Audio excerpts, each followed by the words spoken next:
Welcome to my channel with a new video. तो आज का वीडियो है ब्यूटीफुल सी कुर्तीज़ जो मैंने पहले भी पिछले वीक में ही 3-4 इस पर डिज़ाइनिंग पर बनाए हैं, लेकिन डिफरेंट आपको जब भी मुझे कोई स्टाइल मिलते हैं मैं उसके लिए फिर आपके लिए एक वीडियो लेकर आ जाती हूँ। इसमें भी 2 डिफरेंट फैब्रिक को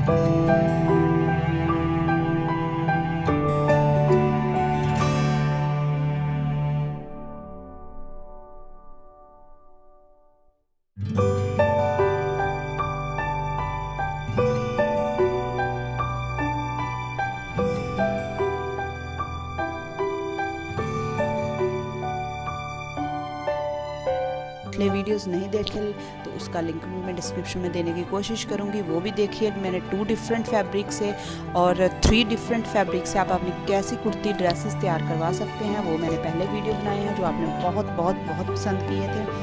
thank you very much for watching and watch till and मुझे बताइएगा आपको ये वीडियो कैसा लगा। Thank you.